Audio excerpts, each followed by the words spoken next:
Hello बच्चों, सभी को नमस्कार। आज का हमारा लेक्चर ग्रेविटेशन फील्ड और उसमें न्यूमेरिकल प्रॉब्लम हम सॉल्व करेंगे। बहुत अच्छी प्रॉब्लम है, वीडियो को पूरा कंप्लीट देखें जिससे प्रॉब्लम आपको अच्छे से समझ में आएगी। तो स्टार्ट करते हैं आज का लेक्चर। तो देखिए, प्रॉब्लम हमें दी हुई है कि हमारे पास एक रोड है, इस प्रकार से एक रोड ये हमें एक रोड दी गई है, ठीक है। इस रोड की जो लेंथ है वो मान लो L है। कितनी है? L लेंथ है। और इस रोड का जो मास है वो m है। एक रोड है जिसकी लेंथ L है, मास m है, ठीक है। और जो मास है वो कंटिन्यूअस है। और हमसे पूछा गया है कि इस रोड से इस पॉइंट से यहाँ पर, जो यहाँ से यहाँ तक की डिस्टेंस है a, और यहाँ पर कोई पॉइंट है P। क्या है? कोई पॉइंट है P, यानी कि यहाँ से A डिस्टेंस पर एक पॉइंट है P। और इस पॉइंट के ऊपर हमें इस रोड के कारण, जिसका मास m है, लेंथ L है, हमें क्या फाइंड आउट करना है? Gravitational field. कौन से पॉइंट पर? इस पॉइंट P के ऊपर इस रोड के कारण, जिसकी यहाँ से डिस्टेंस कितनी है? स्मॉल a के इक्वल है, ठीक है बच्चों। क्या करना है? यानी कि इस रोड के कारण, जिसका मास m है, लेंथ L है, इस रोड के कारण यहाँ से a डिस्टेंस पर कोई पॉइंट है P, और उस पॉइंट P के ऊपर हमें इस रोड के कारण क्या बताना है? ग्रेविटेशनल फील्ड की वैल्यू बतानी। अब देखिए, जो मास है वो कंटिन्यूअस है, तो इसको कैसे करें? जो फील्ड का फॉर्मूला होता है ग्रेविटेशनल फील्ड का, वो होता है E equals to gm upon में r²। ये फॉर्मूला होता है। क्या होता है? E equals to gm upon में r²। किसका? ग्रेविटेशनल फील्ड का, due to a point mass. किसके कारण? पॉइंट मास के कारण। तो यही फॉर्मूला यदि इसमें हम लगाएं तो हम देखते हैं कि हमें देखने को मिलेगा ये g मास m है और डिस्टेंस यहाँ से कितनी है? तो a का स्क्वायर। यदि हम इसको ऐसा लिखते हैं तो हम बिल्कुल गलत कर रहे हैं। क्या कर रहे हैं? गलत। यानी कि इसका रिजल्ट ये नहीं आने वाला है। यदि हम इसकी तरह इस फॉर्मूले को यूज करें कि ये डिस्टेंस हमें गिवन है, a है, और g मास m है और a डिस्टेंस तो a स्क्वायर, ऐसा यदि हम करेंगे तो गलत आंसर हो जाएगा। तो देखें कैसे इसको सोल्व करते हैं। तो यहाँ पर जैसे बताया गया है कि जो मास है हमारे पास, क्या है? मास। ये मास कैसा है? मास कंटिन्यूअस है, जो L लेंथ में है। कितनी लेंथ में है? L। इस रोड की लेंथ कितनी है? L है। तो इस रोड का मास हम निकालें पर यूनिट लेंथ, वो कितना होगा? तो यहां से लिखा जा सकता है mass per unit length, per unit length. तो कितना आएगा? मास m है, लेंथ L है, तो m अपॉन L। इस रोड का पर यूनिट लेंथ मास कितना हो गया? m upon L। अब देखिए, ये कंटिन्यूअस है, हमें पॉइंट मास चाहिए। यदि पॉइंट मास होता तब तो हम इस फॉर्मूले का यूज कर लेते, लेकिन यहाँ पर पॉइंट मास नहीं है। क्यों? क्योंकि देखो कि यहाँ से जब हम मान लो यहाँ से इधर जा रहे हैं, तो इधर जैसे जैसे लेंथ इंक्रीज होगी, मास भी इंक्रीज होता जाएगा, क्योंकि पर यूनिट लेंथ मास कितना है? m अपॉन L है। तो हम इसको क्या करें? छोटे छोटे पार्ट में, एलिमेंट में डिवाइड कर दें। तो देखो, एक एलिमेंट यहाँ से हम ले, मान लो ये, तो इससे ये डिस्टेंस आएगी। ऐसे ही एक एलिमेंट यही ले, तो यहाँ से डिस्टेंस अब यहाँ से यहाँ तक आएगी। ऐसे हम छोटे छोटे पार्ट में इसको क्या करें? डिवाइड करते जाएं। क्या करते जाएं? डिवाइड करते जाएं। तो पूरी इसकी जो रेंज आएगी, ये a तो यहाँ हो गया और प्लस यहाँ तक हो गया। तो इसके लिए यदि हम इस ऑब्जेक्ट की बात करें, जो छोटा सा हमने ये वाला लिया, ये हिस्सा लिया, इसकी यहाँ से डिस्टेंस कितनी है? a, और इस वाले की ऐसे ही हमने यहाँ लास्ट में एंड में ले लिया, तो इसकी टोटल डिस्टेंस देखो कितनी है। यहाँ ये तो a पे है और ये यहाँ से कितनी डिस्टेंस पे है? a plus L। कितना है? a plus L। तो इस प्रकार से हम इसको क्या करेंगे? स्मॉल एलिमेंट में डिवाइड करेंगे। इस पूरी रोड को क्या कर देंगे? छोटे छोटे एलिमेंट में हम डिवाइड करेंगे, हल 5 भागों में।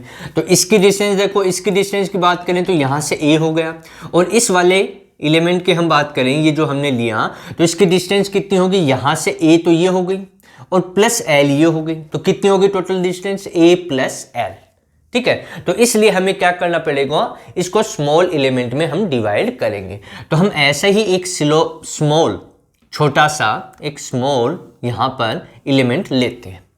जो डिस्टेंस ये जो हमने लिया है, ये छोटा सा हिस्सा इसका पूरी रोड का, ये मान लिया डिस्टेंस कितनी है dx, कितनी है dx है। और इस dx में कितना मास है, मान लो कितना है dm। तो इस जो छोटा सा हमने एलिमेंट लिया, इसको हम एक पॉइंट मास मान सकते हैं। क्या मान सकते हैं? Point mass. ठीक है, और पॉइंट मास के लिए फॉर्मूला हमारे पास है, क्योंकि ये जो मास है वो कंटिन्यूअस था पूरी रोड के ऊपर। तो यहां पर हम क्या करेंगे, छोटे छोटे टुकड़ों में, अल्पांश भागों में, एलिमेंट में इसको हम डिवाइड करेंगे। तो ऐसे ही एलिमेंट हमने लिया जिसका मास dm है और डिस्टेंस कितनी है dx के इक्वल है। और इस एलिमेंट की मान लें कि यहां से डिस्टेंस कितनी है, यहां से डिस्टेंस हम मान लें कि इसकी यहां से डिस्टेंस है x, कितनी है x है। ठीक है, तो अब हमारे पास जो सिस्टम बना वो ऐसे बना कि ये हमारे पास एक dm मास है, पॉइंट मास, और यहां से x डिस्टेंस पर एक पॉइंट है p। क्या है? Point p। यहां से कितनी डिस्टेंस पर? x डिस्टेंस पर। तो क्या इसके लिए मैं यहां पर ग्रेविटेशनल फील्ड निकाल सकता हूं? बिल्कुल निकाल सकते हैं। कैसे?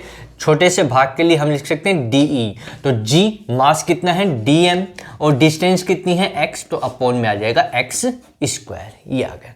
यानी कि इस छोटे से भाग के लिए जो हमने एलिमेंट लिया है, इसकी यहां से डिस्टेंस कितनी है? p से x है, तो x डिस्टेंस हो गई, पॉइंट मास हो गया। ठीक है, तो इस फॉर्मूले से हम इसको सोल्व करें तो dE हमारे पास कितना है? g dm अपॉन में x स्क्वायर के इक्वल आ चुका है। कितना आ चुका है? dE equals to g dm upon x square के इक्वल। अब हम क्या करते हैं कि हमने यहां पर जो स्मॉल एलिमेंट लिया है, ठीक है, हमें तो मास कैपिटल M गिवन है, dm गिवन नहीं है। तो dm को हम सोल्व करेंगे m की टर्म में। किसकी टर्म में? m की टर्म में। तो यहां से इस स्मॉल एलिमेंट के कारण x डिस्टेंस के ऊपर, कितनी डिस्टेंस पर? x डिस्टेंस के ऊपर हमारा ग्रेविटेशनल फील्ड आया g dm upon x square. अब हम dm कैसे निकालें? तो देखो, जो dm हमारा है उसकी जो लेंथ है, जो हमने लेंथ ली dm, वो कितनी लेंथ में था? dx में। मास कितना था? dm। तो क्या इस छोटे से हिस्से के लिए जो स्मॉल एलिमेंट लिया है, क्या इसके लिए भी मैं मास निकाल सकता हूं पर यूनिट लेंथ? तो इसके लिए देखिए क्या आएगा, मास पर यूनिट लेंथ, मास पर यूनिट लेंथ। तो मास कितना आएगा इस छोटे से भाग के लिए? वो आ जाएगा, मास कितना है इसमें? dm है, और लेंथ कितनी है? dx है। कितनी है? dx। तो ये इसके लिए आ गया मास पर यूनिट लेंथ, और ये था हमारा किसके लिए? पूरी रोड के लिए। अब ये भी मास है पर यूनिट लेंथ है, और ये भी क्या है? मास है पर यूनिट लेंथ। तो दोनों वैल्यू हम इक्वल कर दें। तो इक्वल करेंगे तो हमारे पास आएगा, देखो बच्चों, यहां से dm अपॉन में dx इक्वल टू कितना आ जाएगा? m upon l। क्योंकि ये भी मास हमें सोल्व किया किसके लिए? पर यूनिट लेंथ के लिए, और ये भी किसके लिए? पर यूनिट लेंथ के लिए। तो दोनों वैल्यू क्या हो गई? इक्वल। तो यहां से देखिए dm upon dx equal to आया m अपॉन l। तो यहां से dm हम निकालना चाहें तो dm हमारे पास आ जाएगा m अपॉन l इंटू में dx। तो ये हमारे पास किसकी वैल्यू आ गई? dm की वैल्यू क्या आ गई? m upon l into dx।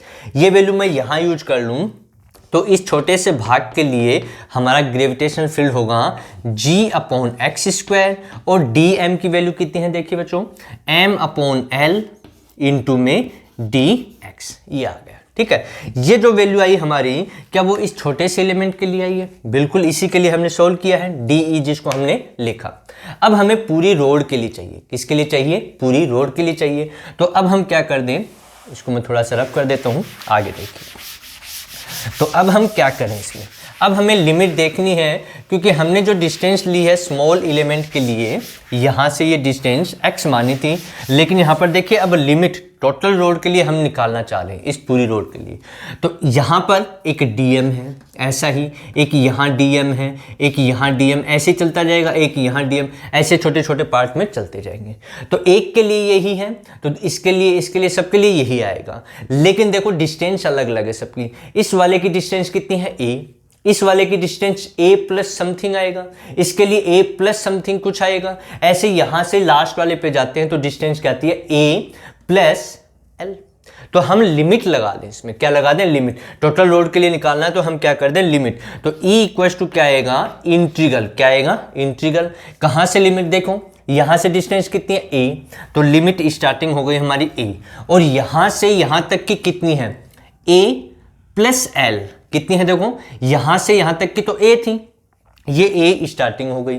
अब इस वाले की हम बात करें तो इसकी लिमिट यहां से देखिए कितनी है, ए, तो ये हो गई प्लस एल, ये हो गई, तो टोटल कितनी हो गई, ए प्लस एल। यानी कि यहां से जो टोटल डिस्टेंस हमें देखने को मिल रही है वो मिल रही है ए प्लस एल, एल तो ये और ए ये हो गई, ठीक है। और ये डिस्टेंस हमें पता ही कितनी है, ए गिवन थी हमें, ठीक है। तो लिमिट कहां से कहां हो गई, ए से ए प्लस एल, तो ए प्लस एल आ गया।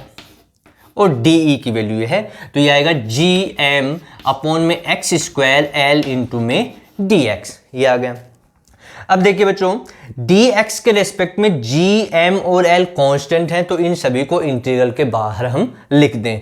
तो ई हमारे पास आया, ई इक्वल टू, यहां लिख देता हूं मैं, ई इक्वल टू आया जी एम अपॉन एल, तो बाहर आ गया इंटीग्रल के बाहर।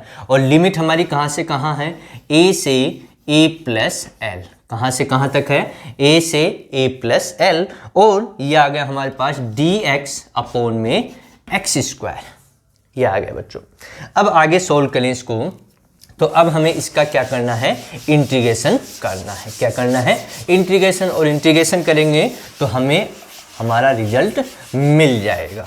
तो क्या आएगा, देखिए बच्चों, तो यहां से यदि हमारे पास i इक्वल टू हो 1 अपॉन एक्स स्क्वायर और dx, तो इसका इंटीग्रल क्या होगा, इसका इंटीग्रल होगा -1 अपॉन एक्स, क्या होगा, -1 अपॉन एक्स। तो यहाँ पर dx अपॉन एक्स स्क्वायर, तो इसका इंटीग्रल क्या हो जाएगा, -1 अपॉन एक्स। तो e इक्वल टू हमारे पास आ जाएगा gm अपॉन में l, और इंटीग्रल होगा -1 अपॉन एक्स, और लिमिट कहाँ से कहाँ है, a से a प्लस एल है। अब देखो ये माइनस में बाहर कॉमन ले लूँ तो e इक्वल टू हमारे पास आएगा -gm अपॉन में l, और ये 1 अपॉन x, और लिमिट हमारी है a से a प्लस एल। अब हमें इन लिमिट को यूज करना है, तो पहले अपर लिमिट यूज करेंगे, फिर लोअर यूज करेंगे, माइनस साइन आ जाएगा।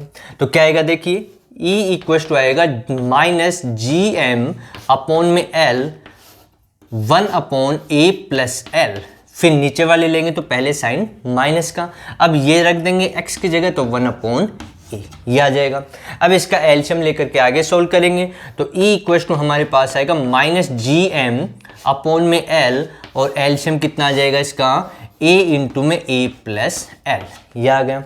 यहाँ से ये कैंसिल हो गया तो a बच जाएगा, फिर माइनस साइन, ये माइनस साइन रहा, यहाँ a कैंसिल हो गया तो a प्लस एल बच जाएगा, तो a प्लस एल, ये आ गया।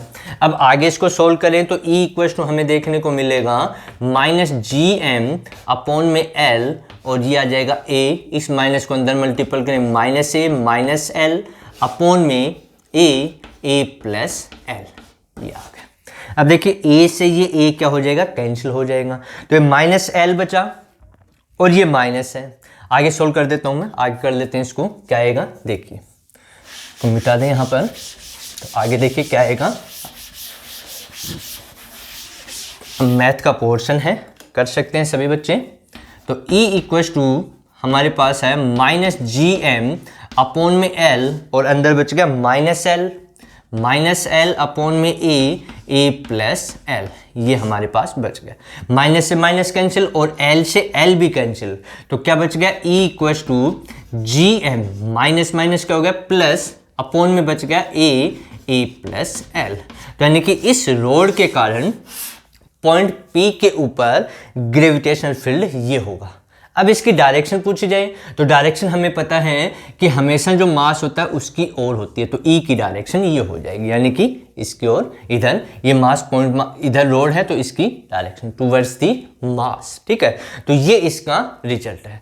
अब हमने इसको प्रूफ किया, अब इसको हम शॉर्ट ट्रिक से जब एग्जाम में पूछा जाए तो सीधा भी हम यूज कर सकते हैं। कैसे यूज कर सकते हैं, मान लो कि ये जो डिस्टेंस है वो अभी a दे रखी है, हमने इसको मान लिया कितनी है, r1, कितनी है, r1, और यहाँ से यहाँ तक की ये वाली जो डिस्टेंस है वो मान लो कि हमारे पास है r2, यानी कि जो रोड है उसके स्टार्टिंग पॉइंट से तो डिस्टेंस कितनी है, r1, और एंड वाला जो पॉइंट है इधर से हम स्टार्ट मान रहे, इधर से एंडिंग, ठीक है। तो यहां से ये डिस्टेंस हमने मान ली r2। तो इसी फॉर्मूले को हम r1 r2 मान के चले तो हम लिख सकते हैं E equal to gm upon में r1 r2, जो फॉर्मूला होगा इसके लिए, यदि हमें ग्रेविटेशनल फील्ड निकालना है, ये डिस्टेंस r1 है और ये डिस्टेंस r2 है, तो हम यूज कर सकते हैं शॉर्ट के लिए, ये शॉर्ट ट्रिक है, याद रखना इसको। तो E इक्वल्स टू क्या यूज कर सकते हैं, gm अपॉन r1 r2। ठीक है, अब देखो यहाँ r1 कितना हमारा r1a था, तो रख देंगे यहाँ पर वैल्यू, तो E इक्वल्स टू आ जाएगा gm अपॉन में a, और R2 कितना है यहाँ से यहाँ तक, तो देखिए यहाँ से यहाँ तक तो A है और यहाँ तक की L है, तो R2 की वैल्यू टोटल कितनी हो गई, A प्लस L, तो R2 की जगह रख दो A प्लस L। तो देखो यही रिजल्ट आया कि नहीं। ठीक है, लेकिन इसको हमने पहले प्रूफ किया, अब इसको यूज करना, इसको याद रख लो कि ये डिस्टेंस R1 और ये डिस्टेंस R2, तो डायरेक्ट भी हम इसको लिख सकते हैं, सॉल्व कर सकते हैं। तो पहले बच्चों ये हमारा आज का लेक्चर था, जिसमें किसी रॉड के कारण ग्रेविटेशनल फील्ड कैसे निकाला जाता है किसी डिस्टेंस के ऊपर, जब हमें मास है वो कंटिन्यूअस गिवन हो। एक तो यूनिफॉर्म मास सिस्टम होता है जिसमें पॉइंट मास हो, तो आपका कैसा हो, पॉइंट मास, जैसे मान लो ये स्पेयर हो गया, ठीक है, और ये हमने कहा कि एक पॉइंट मास है और इसका मास m है, और एक हमारे पास रोड है, इसमें हम जब यूज करते थे तो इसमें हमारा रिजल्ट आता था gm, मान लो इसकी रेडियस r थी तो r स्क्वायर, यानी कि E ये आता था किसी पॉइंट के ऊपर, मान लो यहाँ पर डिस्टेंस यही पूछ रहा है सरफेस पे, तो ये हमारा आता था। लास्ट लेक्चर में हमने भी किया भी था कि gravitation field due to solid sphere और उसके सरफेस में हमने निकाला था। तो यहाँ पर पॉइंट मास है, तो पॉइंट मास के लिए तो फॉर्मूला वैलिड है, लेकिन इस टाइप का सिस्टम हमें देखने को मिले तो वहां पर हमें क्या करना पड़ेगा, स्मॉल एलिमेंट में डिवाइड करना पड़ेगा, छोटे छोटे पार्ट बनाएंगे, ठीक है, और वहां पर एक पॉइंट मास हम लेंगे और वहां से एक डिस्टेंस लेंगे, फिर हम उसका इंटीग्रल करेंगे, इंटीग्रल करके हम सॉल्व करेंगे।